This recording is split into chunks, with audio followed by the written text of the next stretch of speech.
In the history of the beautiful game, we are obsessed with poetry. We worship the dribblers, the innovators, the artists who paint on the green canvas.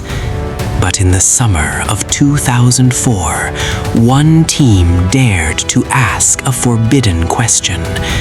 What if beauty is a liability?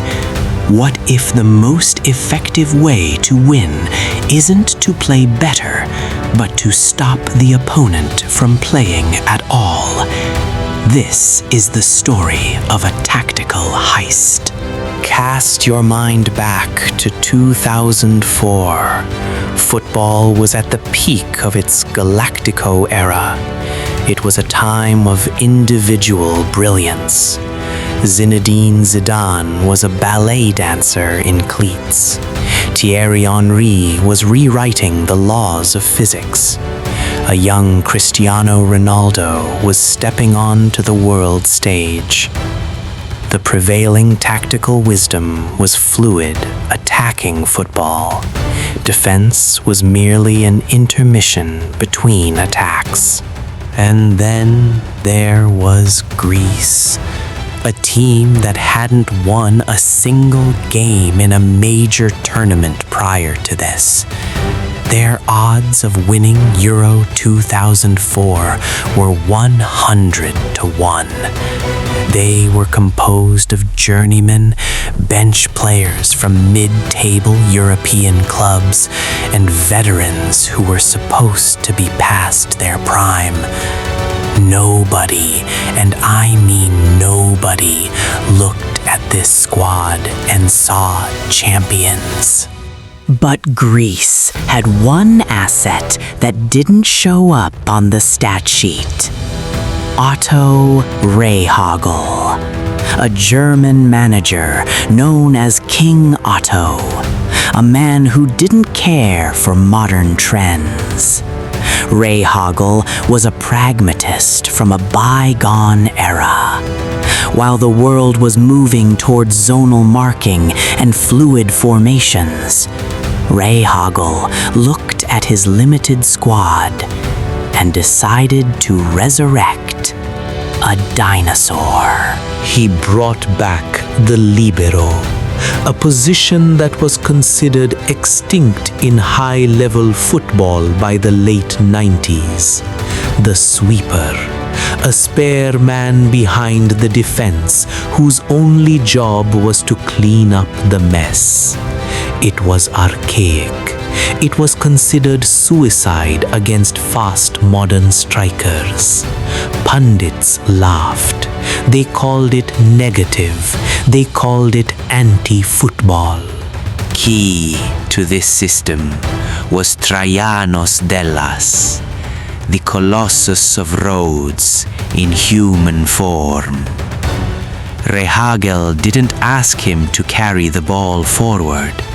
He asked him to sit deep, read the game, and destroy attacks before they began. Dellas became the tactical anchor, allowing the other defenders to engage in something the modern game had forgotten: ruthless, rigid man marking. Rehhagel assigned personal bodyguards to the opposition's best players. If you were a winger, Georkas Seitaridis became your shadow. If you went to the bathroom, he would probably follow you there. This destroyed the rhythm of teams used to zonal freedom. Superstars suddenly found they had no space to breathe, let alone dribble. The tournament opener against hosts Portugal was supposed to be a sacrificial lamb moment, a celebration for the hosts. Instead, Greece won 2-1. The world blinked. A fluke, they said. Beginner's luck. But looking back, the blueprint was already there. Portugal had the ball, but Greece had the control. They strangled the game into submission. They scraped through the group stage. It wasn't pretty. A draw with Spain, a loss to Russia, but they advanced. And this is where Rehhagel's psychological masterstroke kicked in. He convinced his players that being the villain was a virtue. He told them, they have the talent, but we have the system. We are a machine. The quarter-final against France, the defending champions. This was the ultimate test. Henry, Zidane, Pires, Vieira, a collection of galacticos that should have ripped Greece's man-marking apart. Rehhagel's instruction was simple. Ceitarides on Henry, Capsis on Trezeguet. Do not let them turn. For 90 minutes, we watched Thierry Henry, the most dangerous striker on the planet, vanish. Every time he touched the ball, a white jersey was breathing down his neck. The Greeks didn't try to win the ball, they just wanted to stop France from using it. It was tactical suffocation. Then, the sucker punch. One counterattack. Zagorakis, a journeyman midfielder, suddenly turned into a winger, flipping the ball over Lizarazu and crossing it perfectly. Angelos Charisteas rose. Bang! 1-0. The goal wasn't a masterpiece of build-up. It was a masterpiece of opportunism. The remaining minutes were a siege, but the libero system shone brightest here. Every through ball France attempted was swept up by Delis. Every cross was cleared. The rigid structure didn't break because it had no moving parts to malfunction. They simply stood their ground until the whistle blew. Next, the Czech Republic. People forget, but this Czech team was arguably better than France. Nedved, Barros, Kohler, they were the only team playing attractive, high-scoring football. If France was artistry, the Czechs were heavy metal. Rehhagel had to adapt the man-marking system for a giant like Jan Kohler. This was the hardest game. The Greeks were battered. They rode their luck. The Czechs hit the woodwork. They missed sitters. But as the game dragged into extra time, the superior fitness of the Czechs began to fade against the sheer mental stubbornness of Rehhagel's men. The Greeks were comfortable suffering. They were built for it. Then history. The silver goal rule. A strange experiment that existed only briefly. Troyanos Delas, the defensive rock, found himself at the near post on a corner. A glancing header. The game ended instantly at the break of extra time. A defensive team winning on a set piece in the dying seconds. It was poetic injustice to the attacking purists. So we arrive at the final. Lisbon, Portugal versus Greece. The rematch. The hosts wanted revenge. They wanted to correct the error of the opening game. The narrative was set. Football was coming home to Lisbon, and Ronaldo would be crowned king. Greece were just the villains in the script, there to be vanquished. Inside the locker room, Rehhagel didn't draw complex arrows. He told them, You have already won by being here.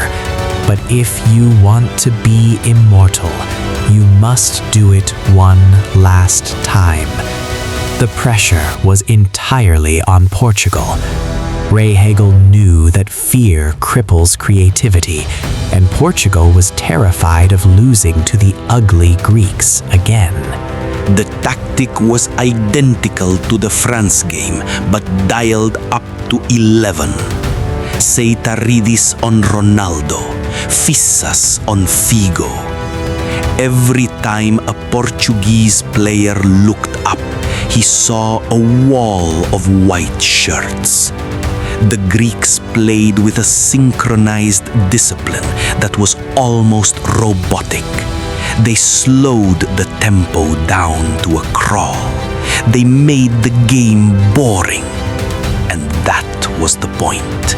You could feel the frustration in the stadium. The Portuguese fans went from singing to whistling. They hated what they were seeing. But Rehhagel didn't care about entertainment ratings. He cared about geometry. By clogging the middle and forcing Portugal wide, he turned their talented wingers into cross merchants against the tallest defense in the tournament. Minute 57. A rare Greek foray forward earns a corner. This was their bread and butter, set pieces, the great equalizer. Bassinas placed the ball. In the box, Charisteas was not the most skilled player, but he wanted it more than the defender marking him.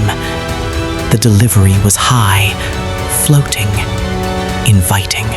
Ricardo, the Portuguese goalkeeper, came for it and missed. Charisteas didn't.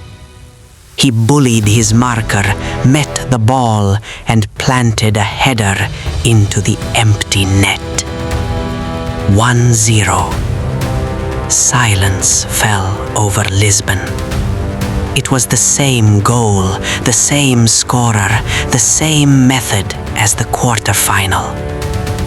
It was predictable, yet unstoppable. The last 30 minutes were a masterclass in suffering. Portugal threw everything. Manici, Rui Costa, Deco. But the Greek defense was a hydra. Cut off one head, two more appear to block the shot.